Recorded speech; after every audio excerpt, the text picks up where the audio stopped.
ଆଜି ଆମେ ମଣିଷ ଜାତିର ସବୁଠାରୁ ପୁରୁଣା ଆଉ ବୋଧହୁଏ ସବୁଠାରୁ ବଡ଼ ପ୍ରଶ୍ନ ଭିତରୁ ଗୋଟିଏକର ସାମ୍ନା କରିବାକୁ ଯାଉଛି।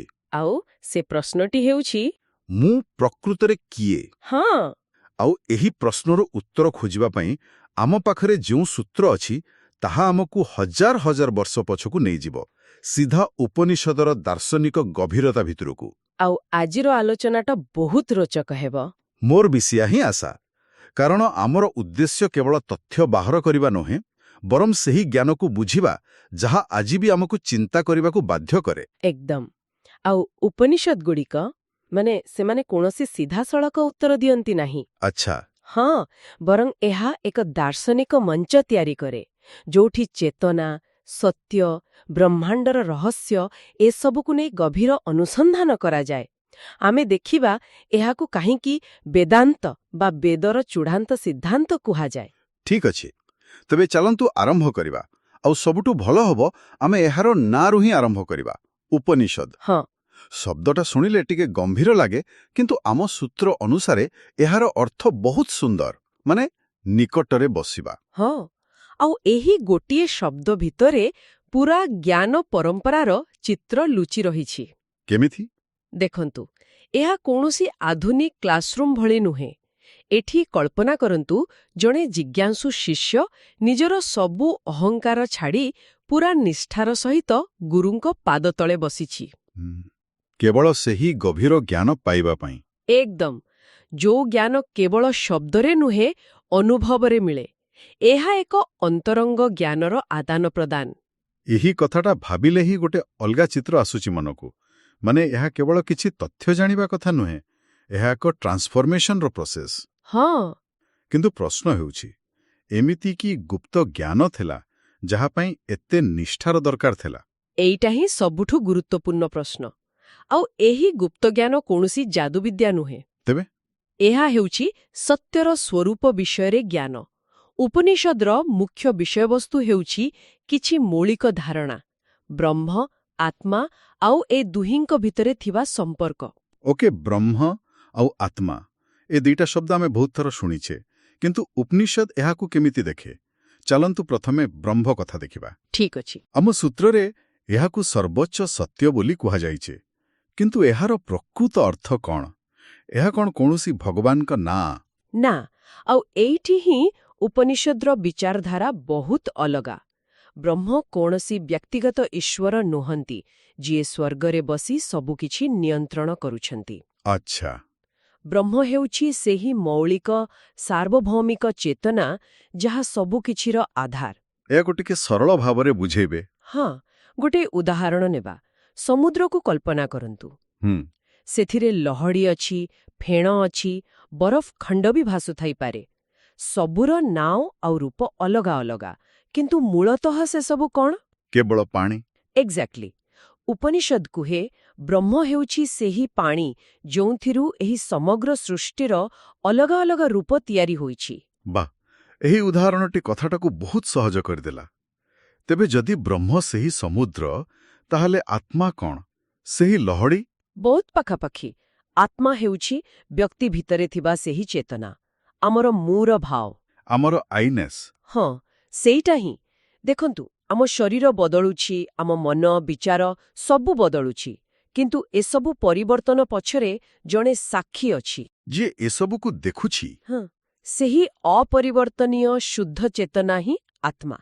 ତେଣୁ ଉପନିଷଦର କେନ୍ଦ୍ରୀୟ ପ୍ରଶ୍ନ ହେଉଛି, ବ୍ରହ୍ମ ମାନେ ସମୁଦ୍ର ଏବଂ ଆତ୍ମା ମାନେ ଲହଡ଼ି, ଏ ଦୁହିଁଙ୍କ ଭିତରେ ପ୍ରକୃତ ସମ୍ପର୍କ କ'ଣ? ସେମାନେ କ'ଣ ଅଲଗା, ନା ସେମାନେ ମୂଳତଃ ଏକ? ଏକଦମ। ଆଉ ଏଇଠି ହିଁ ସେଇ ପ୍ରଶ୍ନ ଆସୁଛି ଯାହାକୁ ନେଇ ଆମେ ଆଲୋଚନା ଆରମ୍ଭ କରିଥିଲୁ, ମୁଁ କିଏ? ଏହାର ମାନେ ଉପନିଷଦ କହୁଛି ତୁମେ କିଏ ଜାଣିବାକୁ ହେଲେ ତୁମକୁ ବ୍ରହ୍ମାଣ୍ଡ ସହ ତୁମର ସମ୍ପର୍କ ଜାଣିବାକୁ ପଡ଼ିବ। ହଁ। ତେବେ ଉପନିଷଦ ଏହାର କି ଉତ୍ତର ଦିଏ? ଏଇଠି ହିଁ ଦର୍ଶନର ସବୁଠୁ କ୍ରାନ୍ତିକାରୀ ବିଚାର ଆସେ। କ'ଣ ସେଇଟା?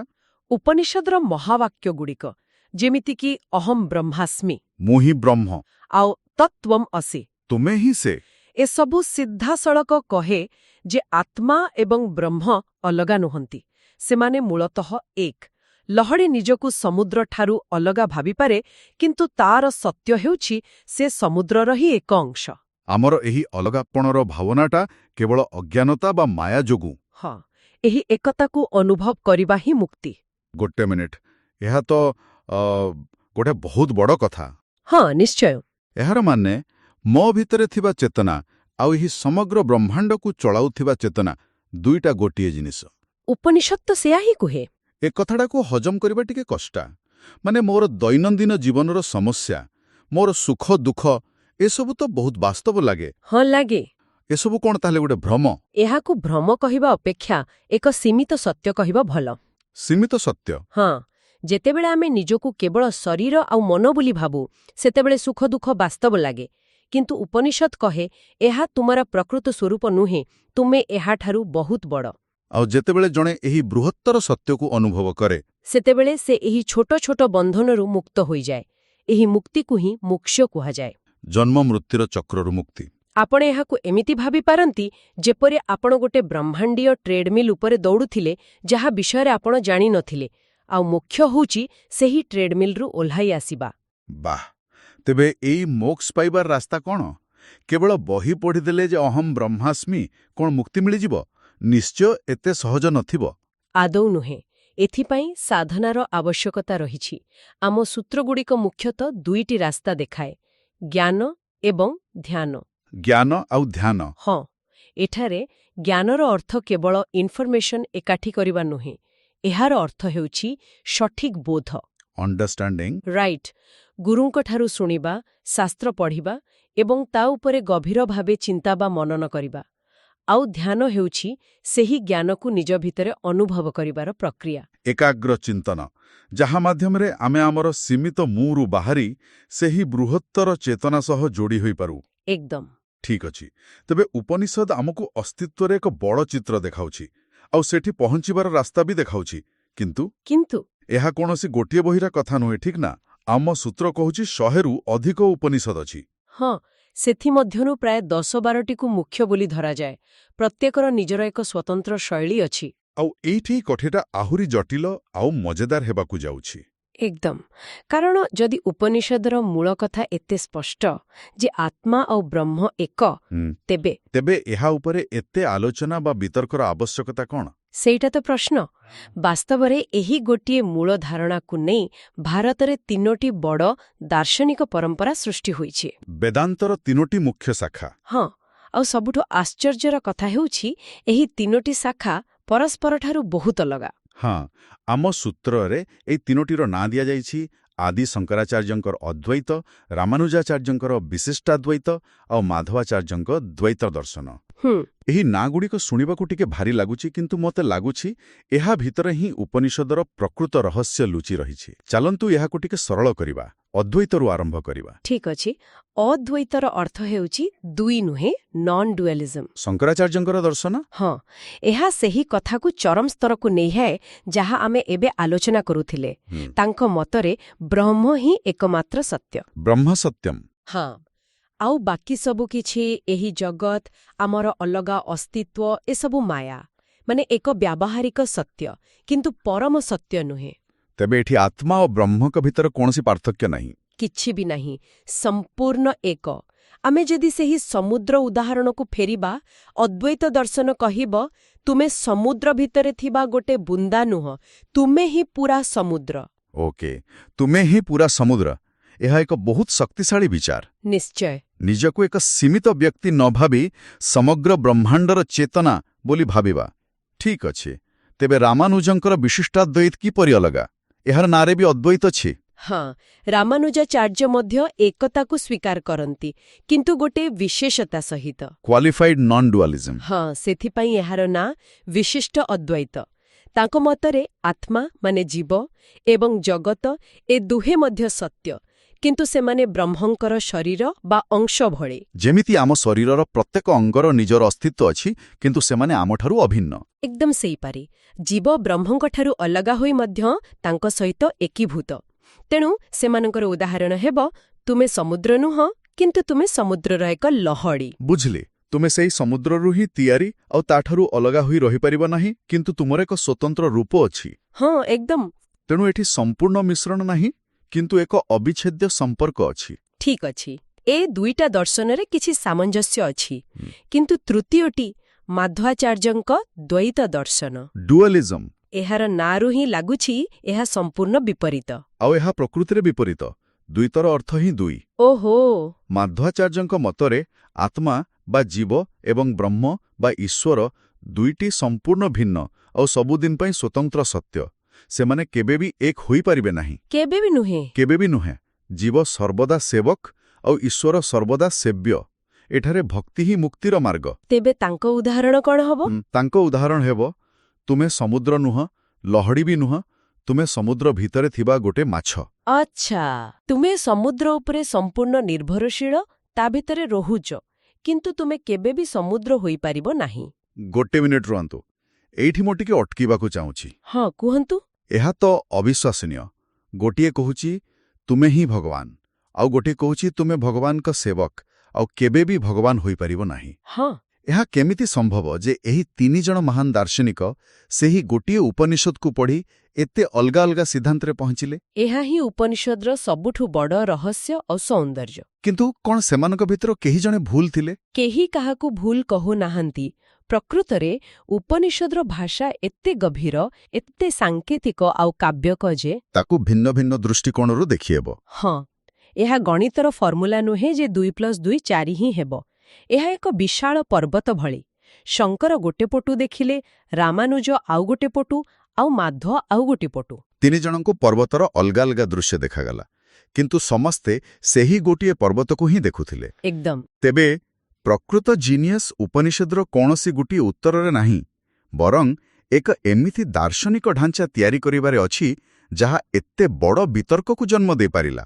ହଁ, ଏହା ମସ୍ତିଷ୍କ ପାଇଁ ଏକ ଆଖଡ଼ା ଭଳି। କିନ୍ତୁ ମୋ ମନରେ ଗୋଟେ ପ୍ରଶ୍ନ ଆସୁଛି। ପଚାରନ୍ତୁ।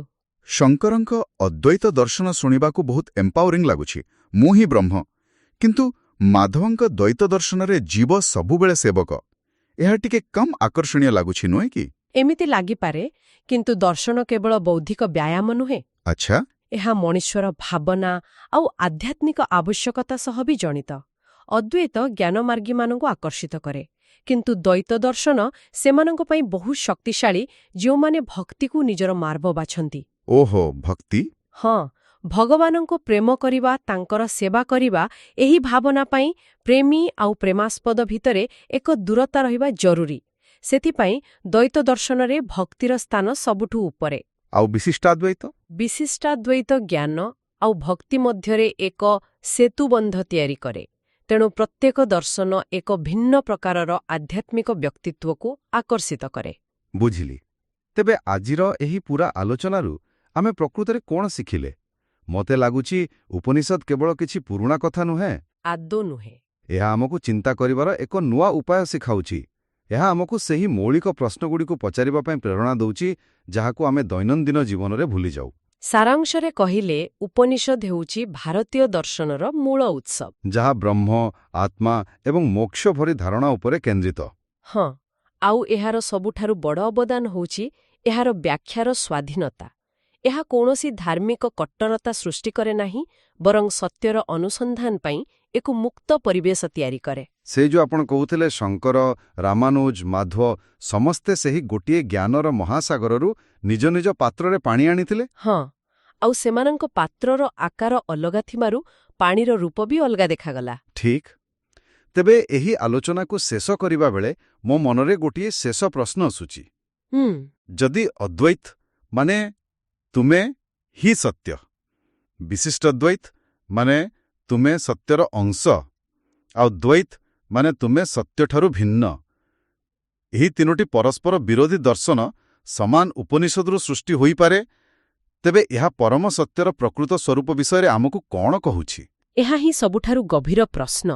କ'ଣ ସତ୍ୟ ଗୋଟିଏ ନିର୍ଦ୍ଦିଷ୍ଟ, କଠିନ ଆଉ ସ୍ଥିର ଜିନିଷ, ଯାହାକୁ ସମସ୍ତେ ଗୋଟିଏ ଭାବରେ ହିଁ ଦେଖିବା ଉଚିତ? ନା, ସତ୍ୟ ଏକ ବିଶାଳ ବହୁମୁଖୀ ହୀରା ପରି, ଯାହାର ପ୍ରତ୍ୟେକ ଦିଗ ଏକ ଭିନ୍ନ ଆଲୋକ ପ୍ରତିଫଳିତ କରେ। ଆଉ କୌଣସି ଗୋଟିଏ ଦିଗକୁ ଦେଖି ପୂରା ହୀରାକୁ ବୁଝିହୁଏ ନାହିଁ।